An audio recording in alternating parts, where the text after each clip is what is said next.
Geoffroy Vaha, le directeur général de Twi TV et Watt FM est notre invité du jour. Avec lui, nous parlons aujourd'hui de deux sujets. Tentative de coup d'État, une énième menace contre le Burkina Faso. Et second sujet, Venezuela, États-Unis, l'arrestation de Maduro, un précédent dangereux pour l'ordre mondial. Bonjour et bienvenue à vous. Bonjour Serge Caboret, bonjour aux auditeurs et aux téléspectateurs. Et nous démarrons nos échanges avec ce premier sujet lié à la tentative de déstabilisation. Comment avez-vous accueilli, Geoffroy Vaha, une telle information sur une tentative de coup d'État ici au Burkina? Comme tous les Burkinabés, avec beaucoup de surprise et puis aussi de l'indignation parce que tout le monde sait un peu le contexte dans lequel nous sommes et l'économie d'un coup d'État, c'est ce que tout le monde souhaiterait et même de tentatives de ce type-là à éviter, c'est ce que tout le monde souhaiterait. Donc il y a la surprise des Burkinabés relativement à cela parce que le contexte est déjà assez difficile et il y a une dynamique dans laquelle on est et beaucoup ne comprennent pas pourquoi il y a encore ceux-là qui ont ces volontés sombres et ce sont des initiatives qui ma foi surprennent toujours et lorsqu'on l'apprend on se dit est-ce qu'il y a des gens qui n'ont pas encore compris? C'est la question qu'on se pose. L'étonnement est encore plus grand quand on se rend compte que ce n'est pas la première tentative depuis l'arrivée au pouvoir du capitaine Ibrahim Traoré. Comment expliquer un tel regain d'initiatives sur des coups d'État à ce point? Je pense que quelquefois on a entendu lors d'échanges entre le président du Faso et la presse, lorsque c'est évoqué, quelques brides. Il le dit très bien, c'est-à-dire que les changements qui sont en train d'être opérés, la posture du Burkina aujourd'hui, sa vision, son réveillement ne plaît pas forcément à tout le monde. Que ce soit de l'extérieur, comme cela est dénoncé très récurremment, tout comme de l'intérieur. Et beaucoup ont perdu aussi des avantages qu'ils pensaient naturels et donc qui ne sont pas en phase avec la dynamique d'aujourd'hui et trouvent les voies et moyens de stopper la machine, de l'arrêter. Et c'est des tentatives donc répétées qui donc trouvent toute leur expression dans ces déstabilisations-là qui sont voulues. Donc il y a des irréductibles et des inconditionnels de certains ordres qui n'entendent pas donc baisser les bras et qui ont envie de revenir pour certains à un certain ordre et pour d'autres à l'expression ou le retour d'intérêt qui sont pour eux leur confort. Et là, ça pose toujours problème. Du regard de votre analyse, on se souvient des conditions dans lesquelles on a assisté aux précédentes tentatives de coup d'État ici au Burkina sur le capitaine Ibrahim Traoré. On avait le ministre de la Sécurité qui nous expliquait de long en large comment le processus a été. Aujourd'hui, comment la présente tentative de déstabilisation se distingue des précédentes selon vous? C'est des tentatives de déstabilisation comme on les a et c'est orchestré très souvent avec à l'intérieur à la fois des civils et des militaires. Quand je regarde dans le fond, il y a des similitudes qui persistent et qui sont logiques à la plupart des coups d'État que nous avons. Maintenant, pour cette fois-ci, vous voyez comment l'accent est mis sur le président lui-même et les personnes clés autour. C'est vrai qu'avant, c'est des éléments qui revenaient, mais là, ça revient avec beaucoup plus d'acuité. On a comme l'impression que, certains ont tenté, parce qu'au départ, c'était ça. Il y avait sur les déstabilisations qui étaient voulues, il y avait ce sentiment-là qu'on voulait d'abord un sentiment d'adhésion populaire en termes d'insatisfaction nourrie et que ce soit ça qui fragilise le système. Donc on parlait quelquefois d'actes, même quelquefois sur le théâtre des opérations pour montrer que ça n'avance pas encore et tout, pour qu'il y ait ce régime-là qui soit un peu mis sur la sellette de par le fait qu'on se dise que il n'y a pas de défi probant, ils sont venus, ça ne marche pas, ce qu'on avait vu avant, ça continue. Et souvent, ces tentatives-là n'ont pas marché. On se rappelle à un moment donné où, je pense que c'était à la fois où le président était allé à Bobo-Dioulasso, lorsqu'il était revenu, il y avait une communication sur une tentative de déstabilisation. Cela prenait en compte plusieurs parties du Burkina où il devrait y avoir de façon orchestrée, voilà, soit quelquefois des attaques, en tout cas des éléments qui allaient corroborer le fait que ceux qui sont là ne soient pas la solution du moment. Mais on a évolué, on n'est plus à ça, parce qu'il y a des éléments qui ont été tentés, mais apparemment ça n'a pas marché. Donc je pense qu'ils sont maintenant ciblés sur la tête. Et c'est un peu ce qu'on voit, et comme vous parliez de spécificité, c'est ce qu'on voit avec la façon dont l'élément est présenté, justement même par le ministre de la Sécurité. C'est le président qui est visé avec un certain nombre de personnages clés autour. Et donc, quand on regarde ça aussi, ça montre que à un moment donné, avoir j'avais dit les populations avec soi, se dire qu'on pourrait inverser la tendance en démontrant on va dire les incompétences, ce sont des éléments qui n'ont pas marché. Et aujourd'hui, il faut aller de façon plus dure. Et ça fait que quand on écoute un peu le process, beaucoup se disent mais attends, actuellement les gens peuvent tenter des choses aussi voilà, aussi improbables. Mais quand vous avez quelquefois tout tenté, vous tentez l'improbable. On se souvient, il y a une dizaine de jours, au cours d'un entretien exclusif que True TV et Watt FM a eu avec le ministre de la Sécurité, une question que vous avez posée au ministre, notamment en termes d'assurance par rapport à tout ce qu'il y a eu comme tentative de déstabilisation, de velléité, quelle était l'assurance qu'il pouvait donner aux populations. Et sa réponse revenait en fait sur des félicitations au niveau du service de renseignement et autres, ce qui est revenu au niveau de la précédente tentative de coup d'État où il a salué l'action des hommes des forces de défense et de sécurité et aussi du service de renseignement. C'est une interview que j'ai réalisée d'ailleurs, c'est le 26 décembre, et le ministre a été clair. Il a d'abord mis en garde contre tous ceux qui auraient des idées de déstabilisation ou des velléités de ce type-là. Parce qu'il a dit, il y a sous instruction du président du Faso des mesures claires qui ont été prises. Donc le renseignement et la veille sont des éléments qui fonctionnent vraiment de façon top. Et ça serait difficile, en tout cas, de se faire surprendre. Et il a été très clair là-dessus. Il y a un travail monstre qui a été fait. Et donc, quand le 26, il le dit, et le 3, on est en train de voir cette tentative-là, elle est déjouée. Et le ministre qui vient donc faire le point de ce qui s'est passé et donner des éléments, et étant entendu qu'il ne livrait pas tout. Parce qu'avec le temps, on allait avoir et être édifié par un certain nombre d'éléments, ce qui est venu un peu plus après. Mais il est revenu sur le fait qu'en matière de renseignement et sur la question de la veille, il y a un travail qui est fait, il y a une vigilance vraiment des plus accrues. Et il a employé un terme, il a dit, nous traitons les questions de déstabilisation comme les questions terroristes, au même titre, parce que, il a dit, la finalité reste la même. Et il n'a pas tort. C'est-à-dire qu'une tentative de déstabilisation comme la question du terrorisme aujourd'hui, c'est changer l'ordre dans lequel on est. Et puis, ne pas permettre que le Burkina continue dans une marche qui, aujourd'hui, quand on regarde, est quand même un cercle beaucoup plus vertueux. Donc, ça quand le ministre de la Sécurité dit on traite ces questions-là au même titre que la question terroriste, étant entendu même qu'il y met aussi des vases communicants et des liens. Quelquefois, il y a toujours des liens sur ce chapitre-là, parce que les deux sont en communauté d'objectifs. Alors, dernière question sur cette première thématique. Quand on regarde aussi, il y a un nom qui revient quand on regarde les précédentes tentatives de déstabilisation, y compris celle-là, c'est le nom de l'ancien chef d'État, Paul-Henri Sandaogo Damiba. Pour vous, sommes-nous face à une sorte de revanche politique ou même de conservation d'intérêt? Ici, en tout cas, pour ce qui est des dernières vidéos qu'on a entendues, il a été cité nommément. Il a été cité nommément par les personnes qui ont été questionnées et donc qui ont été arrêtées. Donc c'est le fruit des interrogatoires dont on a pu avoir le contenu.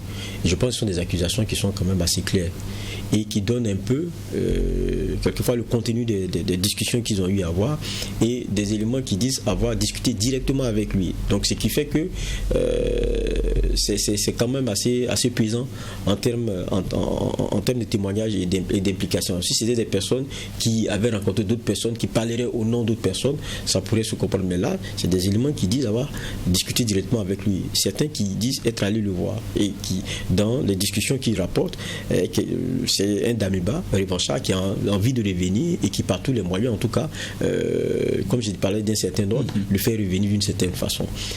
Mais je pense que ça pose beaucoup de problèmes entre autres, c'est que je pense pour un ancien chef d'État qui se retrouve dans un pays comme le Togo, ça risque de froisser les relations entre ces deux pays-là.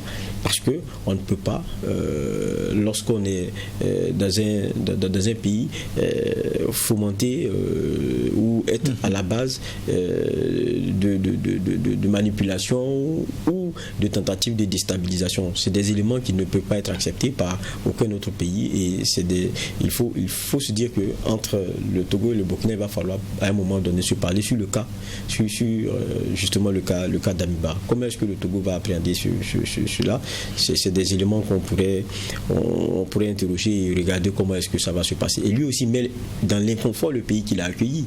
Et ça, c'est aujourd'hui une réalité ici. En tout cas, tout ce qu'on a entendu sont des éléments, en tout cas, de probité. Quand on regarde, il y a beaucoup de questions, en tout cas, à se poser sur ce chapitre-là. La façon dont il met le pays qu'il accueille dans un inconfort, et l'obligation du Togo à un moment donné de donner suite. Parce qu'on ne peut pas accueillir quelqu'un qui continue de tenter de déstabiliser un autre pays, et ça, je pense que ça pose un véritable problème. D'accord. Et nous allons passer ensemble au second sujet. On va s'intéresser à la géopolitique. Une actualité qui a bouleversé, qui a constitué une onde de choc sur le plan géopolitique.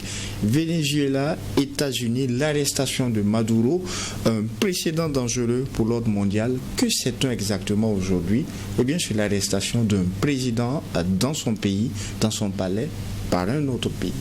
Bon, ce qu'on sait, c'est ce qui a été, je pense, des plus médiatisés, parce que Trump a voulu faire sa chose et a voulu envoyer un message presque à la face du monde, comme il a toujours fait, avec, vous vous rappeliez à un moment donné, les mesures qui sont tombées comme ça sur le plan économique concernant des restrictions dans les relations avec plusieurs pays avec lesquels il commerçait, la Chine et beaucoup d'autres pays.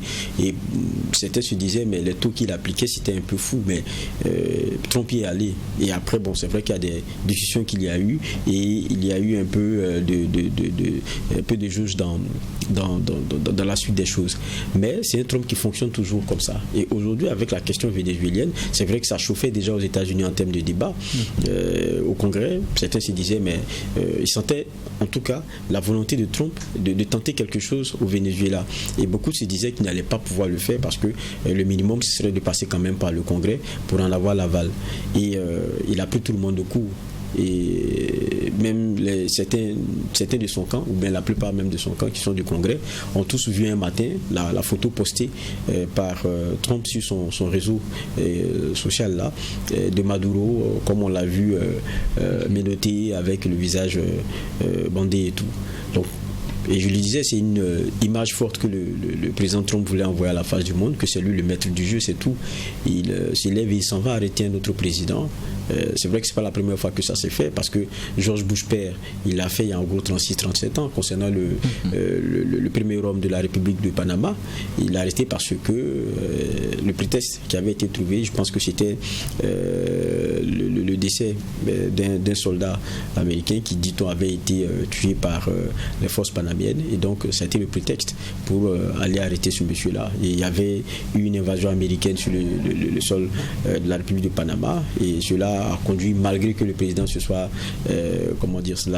retrouvé, je pense, dans une enceinte religieuse, mais après il a été obligé de se livrer. Donc quand quelquefois on dit non, est-ce que c'est pas un violent précédent, bon, je pense qu'il y a des éléments qui ont déjà existé dans notre histoire. Maintenant, c'est vrai que ce qui est en train de se passer aujourd'hui, on est en 2025-2026, ça a un écho encore plus fort, puisqu'on se disait que c'est des éléments qui ne pouvaient pas arriver aujourd'hui.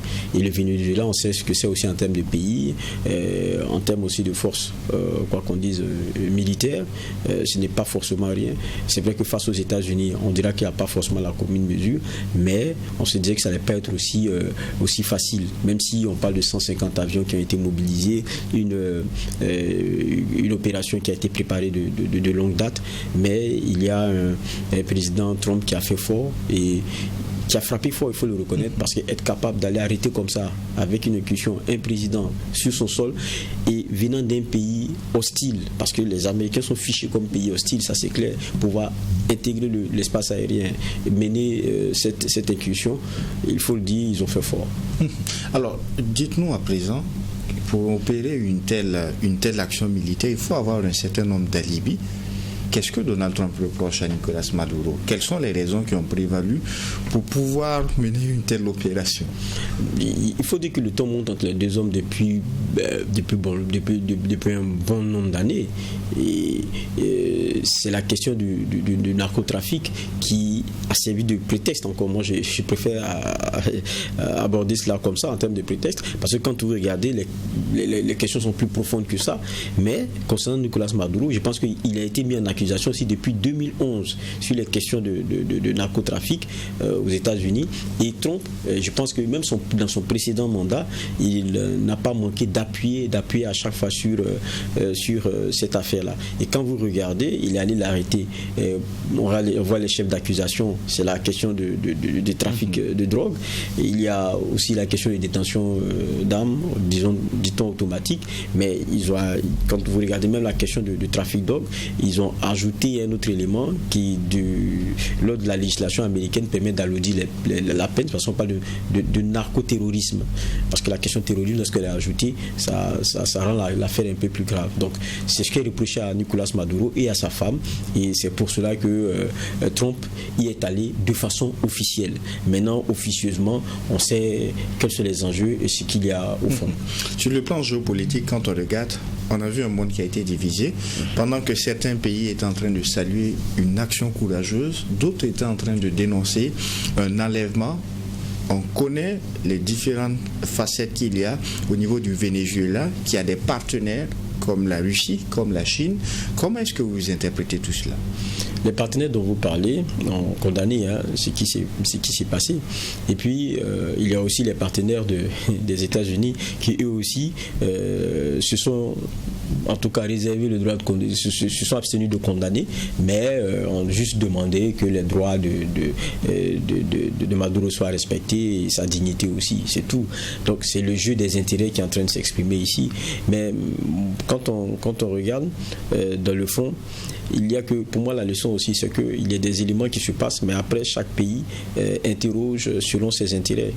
Beaucoup penseraient que, les alliés premiers allaient se rier pour faire un genre de pression, de sorte à ce qu'on en arrive à peut-être un recul de Trump, mais Trump a surpris tout le monde, ça serait difficile qu'il revienne en arrière. Ne serait-ce qu'en contribution en termes de renseignement pour éviter, on se dit que ses partenaires étaient à la hauteur tout de même. C'est pour cela que j'ai dit que ce que Trump a fait est fort. Ça, il faut reconnaître. Et je pense que c'est pour cela la photo qu'il montre de Nicolas Maduro dans un avion en train de venir, en train d'être ramené aux États-Unis, c'est un élément très fort. C'est un pied de nez. Et ça, il faut l'accepter. C'est une démonstration de force que les États-Unis ont pu faire ici. Maintenant, tout cela pourquoi? À la fin, quand on écoute son discours, c'est pour le pétrole. Mais en même temps, il envoie des pics. Quand vous prenez le cas de la Russie, il leur envoie des pics parce qu'il leur rappelle leur opération, par exemple, juste à côté, chez leurs voisins. Ils se demandent, mais s'ils avaient l'opportunité d'attraper le président ukrainien, ça aurait pu être la même chose. Donc, je veux dire, la question du droit international et de son non-respect, d'une façon ou d'une autre, les uns prétextent quelquefois des actes posés par les autres.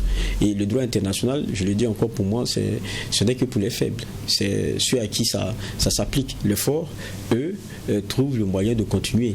Quand vous parlez de Trump, par exemple, sur la question du droit international, on ne peut pas aller prendre un chef d'État comme il l'a fait, Manu Militari, et puis le ramener, c'est un enlèvement.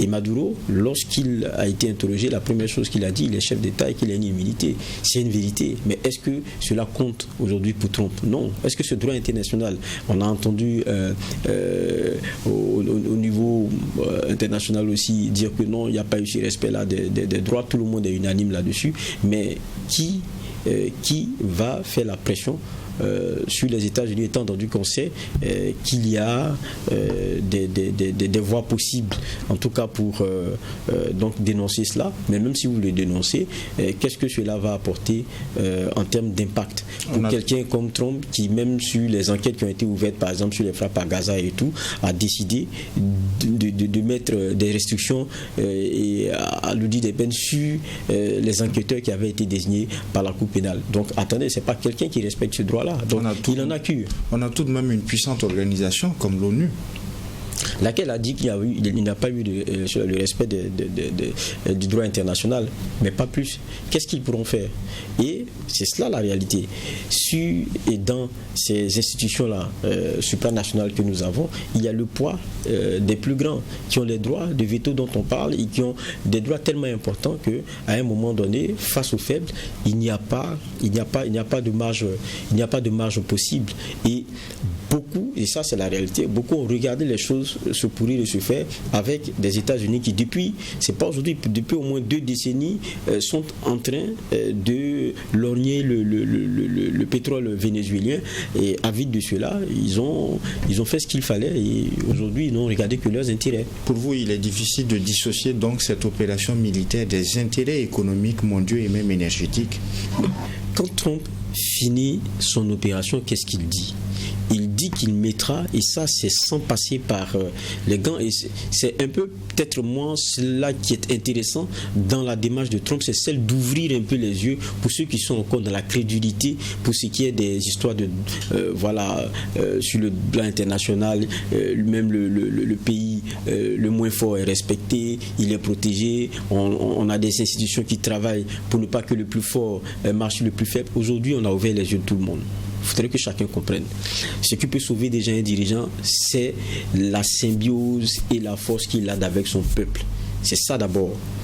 C'est son premier bouclier, c'est son peuple. Et pour moi, ça, c'est très important. Et deuxièmement, c'est travailler pour ce peuple-là. Et quand vous regardez, au fond, il y a peut-être des alliances qui sont possibles, mais même les alliés réfléchissent souvent par le jeu d'intérêt. Et c'est ce qu'on est en train de regarder, sur à quoi on est en train d'assister aujourd'hui. Et pour revenir sur la question même des intérêts, c'est pas aujourd'hui que ça a commencé. Et quand vous prenez le cas du Venezuela dont on est en train de parler, je pense qu'en 1943, ils ont décidé d'étatiser de nationaliser leurs ressources, dont le pétrole. Et cela a été réitéré en 75. En 75, ils sont revenus encore avec cette loi-là pour nationaliser les richesses que sont le pétrole. Parce qu'ils savent ce que cela vaut pour eux. Ils sont quand même la première réserve au monde, plus de 10 à pratiquement 18% de la réserve mondiale de pétrole. Ils sont devant l'Arabie Saoudite qui est à 17 points poussière. Mais ça veut dire que c'est immense. Mais il faut travailler à garder cela. Mais quand vous regardez qui vient casser ça, c'est encore la pression du FMI, Fonds monétaire international, qui vient rentrer encore dans ce que sont les intérêts vénézuéliens pour leur dire non, cette nationalisation de votre pétrole-là, ce n'est pas opérant pour vous, il faut casser. Et ils ont cassé. Mais qui est revenu avec ça? C'est Hugo Chavez en 2001, qui est revenu avec cette loi de programmation qui a encore pour vocation de protéger le pétrole vénézuélien et d'en faire un pétrole qui bénéficie d'abord aux Vénézuéliens, et donc en le nationalisant. Et qu'est-ce que les États-Unis ont fait juste après cela? Ils ont tenté un coup d'État contre Hugo Chavez. Ils ont prétexté de la question encore de la démocratie. Ils sont revenus sous ces prismes pour lui faire son combat. Mais le combat, c'était quoi? C'était le combat du pétrole. Mais donc ce n'est pas une surprise. Depuis Hugo Chavez 2001 jusqu'à aujourd'hui, que Maduro, qui est resté un peu dans les pas de Chavez sur la question de la nationalisation des richesses, se retrouve aujourd'hui pris comme il a été pris là, face à un Trump qui a montré qu'il est juste un peu fou, mais non, il est concret sur la question de ses intérêts, et c'est les intérêts de l'Amérique qu'il considère. Et pour cela, il est prêt à marcher sur tout, et il est prêt à tout. Aujourd'hui, ce qu'il a prétexté sur le narcoterrorisme, ça lui a permis juste d'arrêter quelqu'un. Maintenant, il y a la question du contrôle vrai de ces richesses-là qui devient un enjeu. Et c'est là où, pour moi, il y a une autre bataille maintenant qui pourra encore être menée. C'est la bataille des Vénézuéliens eux-mêmes. On a vu certains commencer à sortir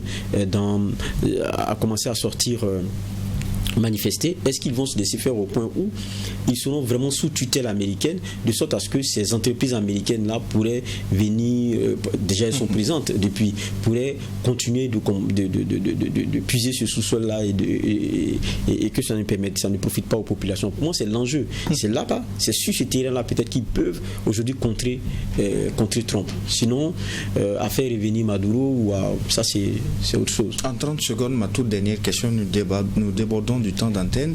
Aujourd'hui, c'est un précédent très inquiétant. Le Venezuela était un pays avec une certaine armée forte, avec un certain nombre de partenariats.